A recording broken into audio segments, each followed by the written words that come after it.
worthy of? Do you feel worthy of the clothes that you're wearing? Do you feel worthy of the food that is available for you today?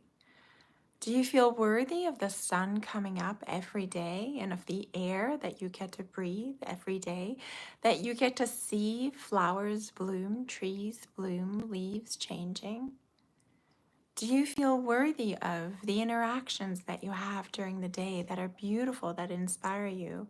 Do you feel worthy of being truly, deeply, wholesomely loved and supported? What are you deciding that you are worthy of? Hi, welcome to our daily bliss. I'm so excited that you're joining me or watching after the fact. Today's a really important topic, right? Worthiness. Oh my gosh, so many. I would say everybody struggles with worthiness at some point in their lives.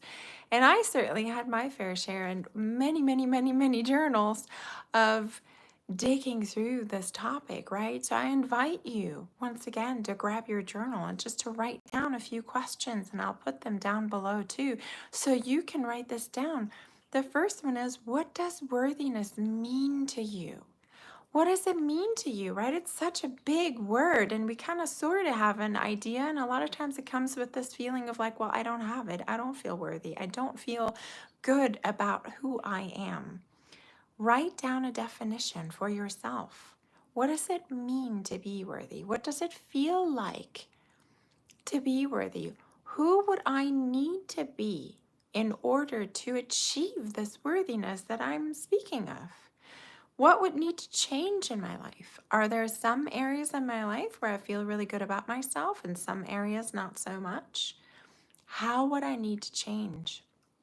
Do I know somebody? Do I look up to somebody who really seems like they've got it figured out, right? Like they feel worthy of the life that they're living. They have a beautiful love life, or they're radiant health, right?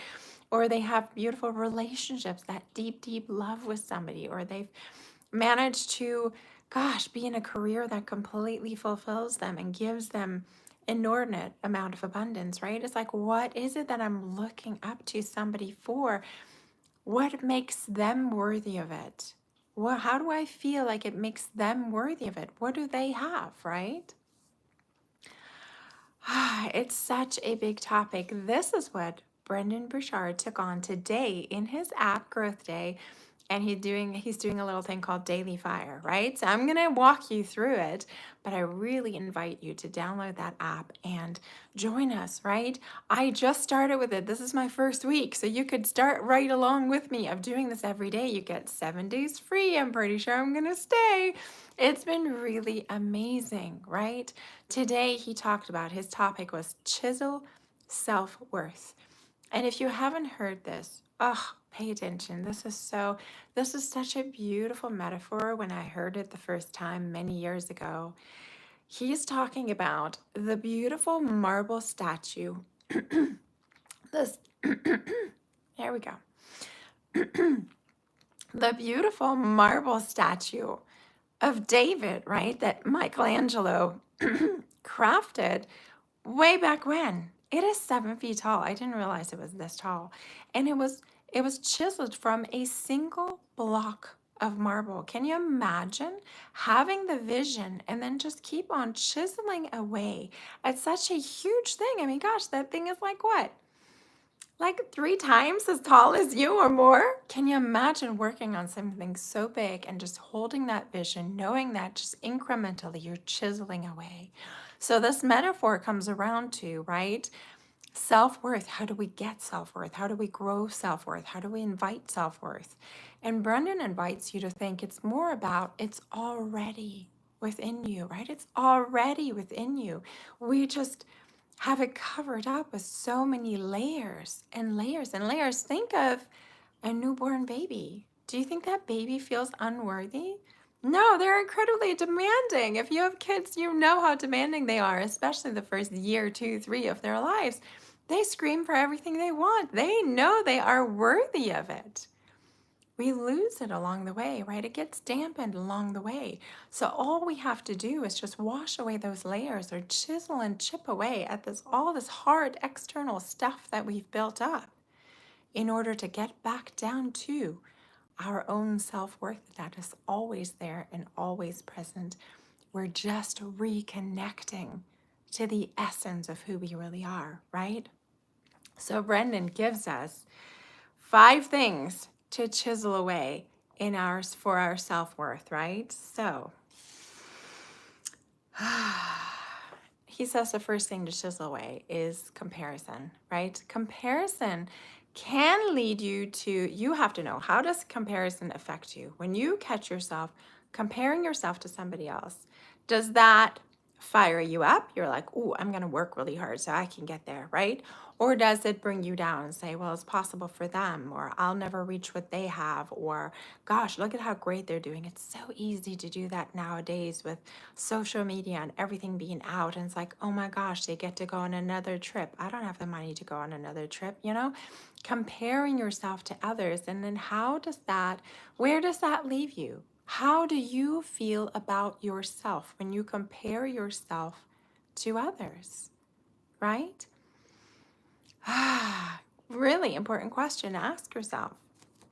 Number 2, the second part that Brendan brought up is labels. We have to chisel away at labels. I am not somebody who loves labels. I usually don't put on labels because I'm like, ugh, I am a wild and free being. I do not like to be stuck under labels. But I have had to accept that some labels are actually beneficial, right? So that's the first thing I invite you to make a list of all the labels that you think describe you or are a part of you. And then, do they benefit me? How am I defining them, and do they benefit me, right? Because if they don't benefit you, if they just limit you, then why would you keep that label, right? I have a quick story for you. I watch a lot of Tony Robbins. That's who I did my coaching certification through, was through Tony Robbins.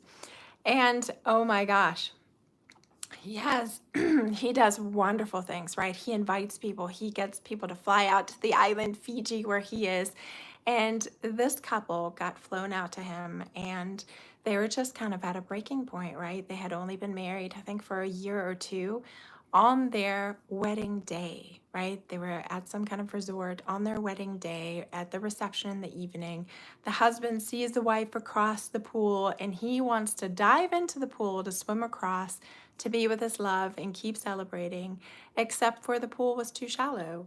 And he dove in, and from that moment was paralyzed from the waist down, right? On his wedding day. Can you imagine?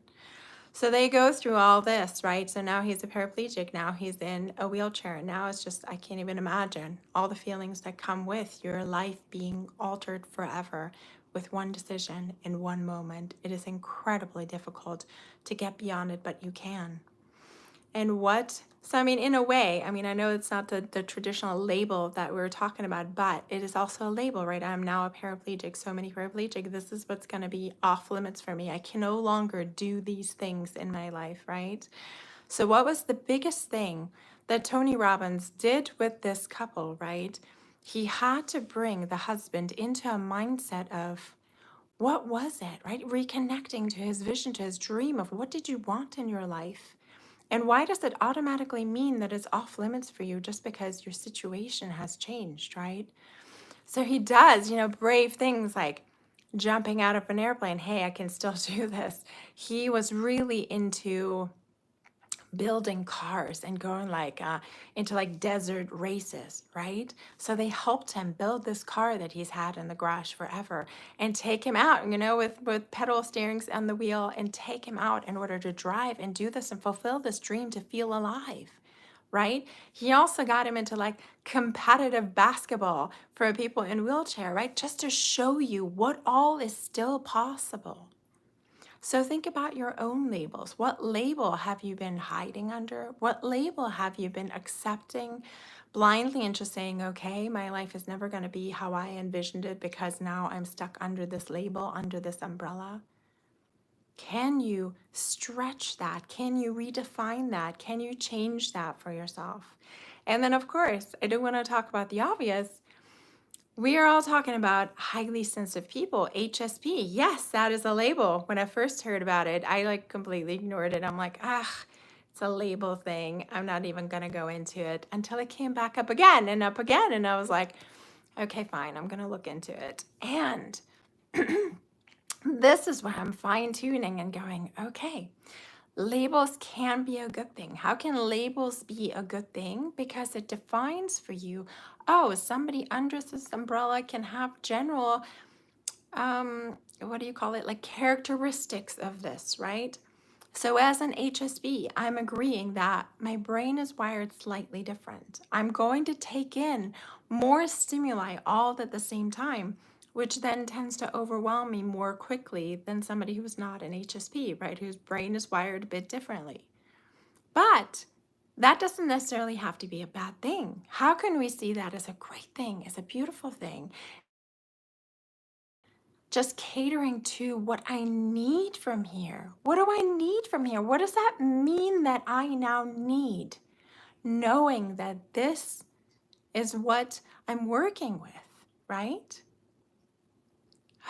I could talk for hours about highly sensitive, right? High sensitivity and how to embrace it. I feel like all of my work is about that with my private coaching clients, with the course that I just am about to release, which is just magical.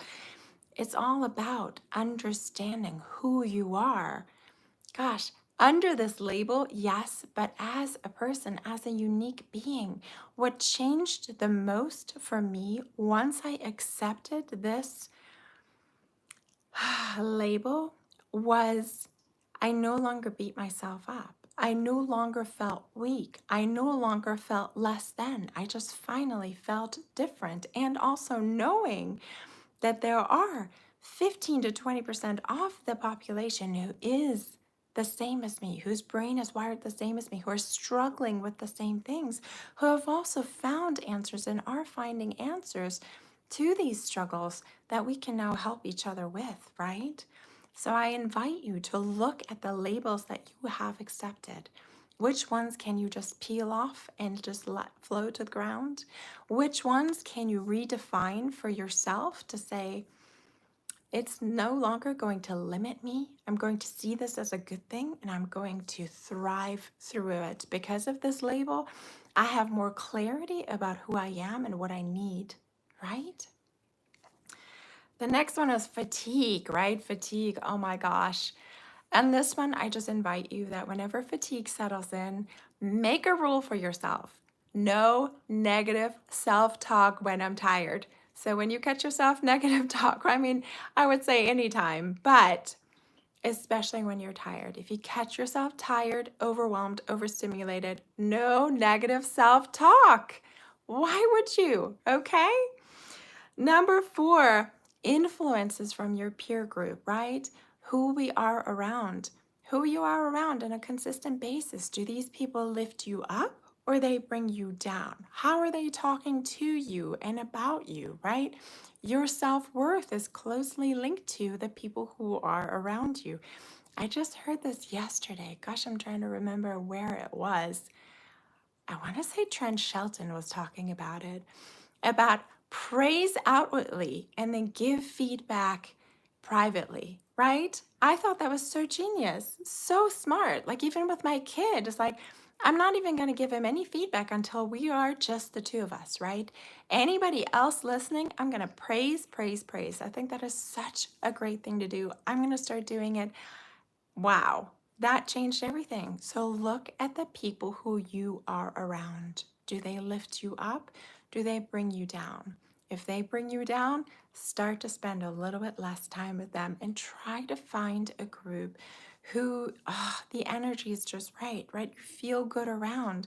Gosh, I was just at Growth Day with a bunch of people who are into personal development, personal growth, just like thriving together. It makes such a difference when that energy, when you're just vibing with people who are uplifting, who are looking at things from a positive way.